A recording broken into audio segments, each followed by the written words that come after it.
on a mission to cause world peace, one orgasm at a time.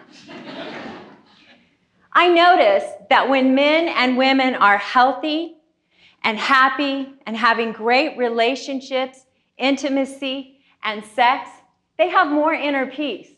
And when they have more inner peace, they have more peace in their lives, in their relationship, in their homes, and in their families. And that often goes out into their communities. And what I think, when they have that kind of peace in their lives and in their relationship, it makes everything more peaceful. And I'm aware that there are many efforts to address world peace in the world. And I'm not here to say that we shouldn't keep doing those. I think that we should. What I am here to say is that we have a solution that we can add, and that's orgasm. Now, what makes it such a feasible solution is that we all have the ability to do it. It's an innate ability, and it lasts across our entire lifespan. And the best thing about it is that it's free and it's fun.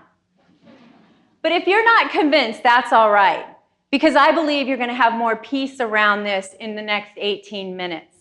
And until then, you can just think about it as peace by orgasm. Now, if you do anything after today, I hope that you add at least one orgasmic experience to your life. Because what we know is that you will be happier, healthier, live longer, and you'll age slower. And if you can do that, then we're going to have the inner peace that you're looking for. Now, when I'm talking about orgasm, I'm not talking about the actual orgasm. What I'm talking about is that euphoria we experience from orgasm. Now, you get that in an actual sexual climax. You can have that euphoria throughout an orgasm, and you can have that euphoria afterwards. It can last for minutes or days if it's really good. And it's that euphoria that I'm calling orgasmic bliss.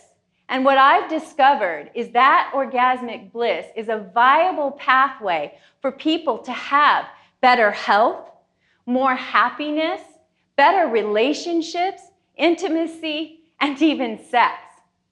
And when we have that level of inner peace, then we have the other peace with others, and then we can start thinking about world peace, or what I call peace by orgasm. Now, it's not very logical because you can't really have sex every day all the time. So the real issue is, how do we create that orgasmic bliss? Because you can't go around doing that all of the time. So what we want to do is really look at what it takes to take orgasmic bliss and create it in your life. Because in most people's lives, it's difficult to do all that. So just take a second for yourself and think about what gets in the way for you to be healthy. What gets in the way of your life to have a great relationship, to have great love and great intimacy? Well, if you're like most people in this country, you're probably thinking, I'm too busy, I'm too tired, I'm too stressed. Or maybe you're just not connected to your partner and you've lost the desire. Or maybe you're one of the millions that's having libido or performance issues. Well, if that's the case, you're not alone. And the issue is, when we don't have that, we're looking for peace in all the wrong places, because we don't have the inner peace, and we don't have the other peace, and we certainly don't have world peace. And maybe the issue is you're just not happy. And if that's the case, you're not alone. The 2016 World Happiness Report just came out, and they surveyed 156 countries. And in those 156 countries, the average score for happiness was only 5.1 out of 10. Now, that's a lot of people worldwide who aren't happy, with about 50% happiness. And the issue is, we're looking for it in all the wrong places. So maybe you're one of those people that are using substances, or you have addictions, or you shop too much, or you gamble, or you're addicted to pornography or food.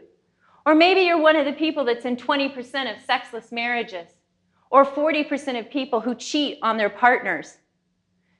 Even worse, what if you're one of them, and we know when people aren't getting that they are not happy in their marriages, and we see 50% divorce rates. And what's even worse is that 7 out of 10 deaths every year are from chronic diseases that we could prevent. People are not happy, and they're not finding what they need and getting that happiness and getting all of that in all the right places. We're going to unhealthy substances and unhealthy means to do that, which is why I'm here to say that we can find a better method to do that, to find that inner peace, to have that other peace, and to have world peace in the world. Now, the problem is, how do we create that? And I'm no different than you. On the outside, my life looked orgasmic, but on the inside, it was ugly. I was addicted to working too much.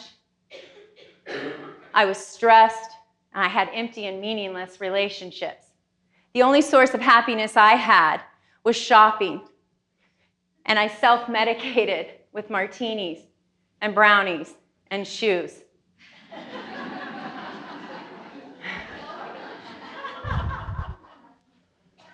I had a lot of shoes. As a matter of fact, I had a better relationship with shoes than men. And what I realized is I couldn't leave a legacy in the world of healthy sexuality until I could actually have a life where I was making love to my own life. The problem was I had too much self-hatred at the time. I was too scared to dig deep and dig into the skeletons that were in my closet, who, by the way, preferred to buy shoes. And when I did, what I started to do was just get willing to do something bigger than myself. So I got willing, and I chose to make a bigger impact in the world. And I made it about you. And once I did that, I started digging in my own closet, and I started conquering my own demons. And what I realized is that I was carrying all the pain and shame of my own story. And when I realized that I had had that story about myself and I was letting it define me, and then all of a sudden I got that it's just what happened to me. It wasn't who I was. I just happened to have a story that I grew up in a family with generations of sexual abuse. And I had to overcome my own sexual abuse. And I was touched and teased against my will repeatedly. And at 15, my first sexual experience was a rape by a classmate in high school. And I told no one. Instead, I ate for protection, and it led me into a world of celibacy or promiscuity. And 2 days before I got married, I discovered that my husband's family had a history of sexual abuse. I knew I couldn't stay married, and I knew I couldn't bring children into that environment. So I didn't. And at 25, I chose that the cycle of sexual abuse would end with me. But that's just my story. We all have a story. It's the story of your story, your mother's story, your uncle's story, or the person sitting next to you. We all have a story, and it's our collective story to end.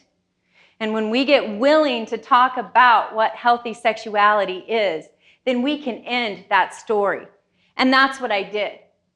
So what I did was to start to create a life and learn how to make love to life and turn that story into something positive. But it's not like it just happened overnight. It's not an overnight sensation. It took a lot of work, and it took a lot of practicality and science. So let me talk to you about that for a little bit. The first thing it took was my willingness to actually be happy. And if you're not willing to be happy, well, then this just probably isn't the talk for you, and you might want to try some orgasm yourself. And when I got willing to be happy, that's when I started to shift. So we actually have a lot of good research that tells us what works for happiness.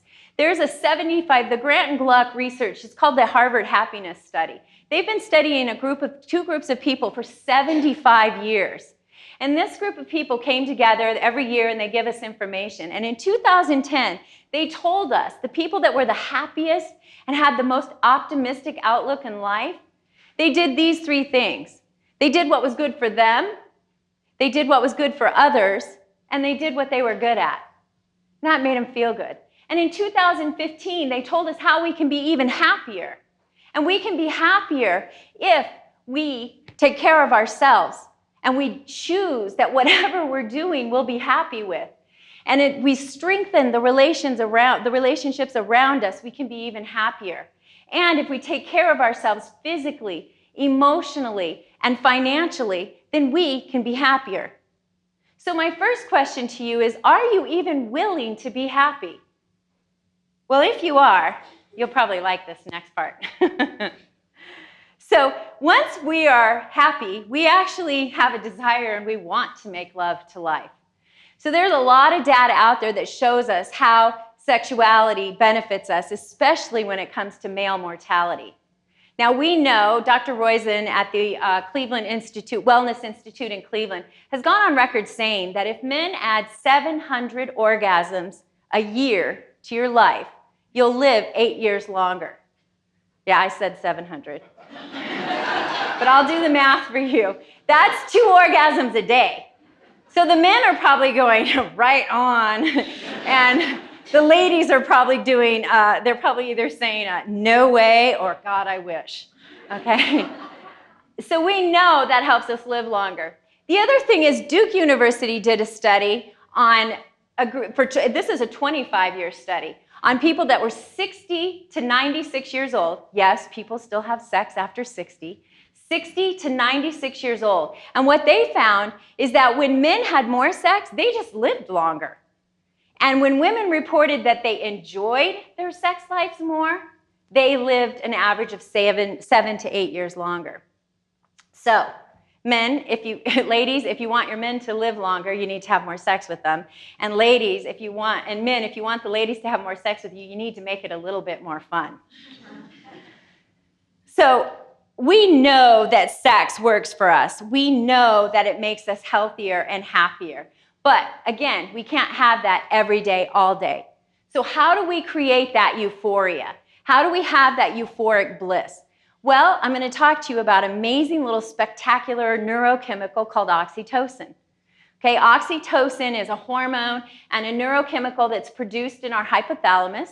It gets put into our bloodstream through the pituitary gland, and so then it goes to different parts of our brain, and then it goes down your spinal cord where it attaches to different receptors. And from there, it influences how we behave and how we think. Now, you might know this neurochemical as the love hormone or the cuddle hormone. And what happens is its primary role is in relationships and bonding with mothers and children and sexual reproduction. So when a woman has a baby, this is what happens, and it helps her feed the baby and bond to the baby and do all of that, and she gets that closeness from her. But oxytocin is also being called the miracle molecule because they're really starting to study it everywhere. It's also being used medicinally, and it's on the World Health Organization list of essential medicines. And right now, there's quite a bit of research out there of where they're using oxytocin to therapeutically deal with psychological disorders. It's helping people with PTSD, schizophrenia, anxiety, fear disorders, and all of that. And it doesn't stop there. There are studies looking at it from a social perspective, where it's helping people have more empathy and more, it's getting rid of their anxiety and increasing their trust in social situations. This little chemical that's produced in our body makes us feel good. We like it, it makes us feel good. And when we feel good, we look for peace and happiness in all the right places. So the next part is, once you have that chemical going in your body, there's another way so here's what you do. This is the formula. So you've got to have the willingness to be happy, and then you add that chemical, and you generate that in your body, because the science also shows us that you can do everyday simple things to generate that. You can dance, you can sing, you can hug, you can hold hands, you can walk your dog, you can even watch a romantic movie. There are easy, simple, everyday ways to generate this in your life. So if you want to have a life of happiness, the first thing you want to do is you want to get happy, and you want to be willing to get happy. And the second thing is you want to start using your body and using its natural ability to work with you instead of against you. Which brings us to the third part of this formula, and that's the neuroscience. Now we know that our brain, we can form our brain just by the way we think. So your brains don't have all the, so for example, the more you think about one thing, the more your brain is going to build all the neural impulses in the brain circuitry to have that. And so what you think about and what you do matters. And it really does map your brain. So if you think negative all the time, that's what you're going to do. If you think positive, happy all the time, your brain's going to be mapped that way. So for example, when you first came in here, you didn't know that peace by orgasm was making love to life. You didn't even have the brain circuitry for that or how to map that. You didn't know where to put that, but now you do. So what I'm encouraging you today to do is to start looking at your own life. That's what I did. I created a sextacular life and I lived into it. And I started doing the things. I started to get willing and I started doing the things that I love that made me feel good so that I actually had a desire for world peace. And that's my question to you is what are you going to do? What are you going to start choosing to do to make love to your own life?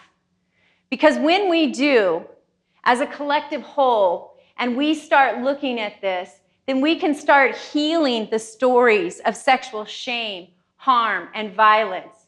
And when we're all willing to rewire and write a new movie for what sexuality is, or write a new storyline, and that storyline is that it's a natural, fun, healthy way to be happy, then we can all live in a world, in a future where every little kid can wake up and feel safe and live with families and parents that are happy.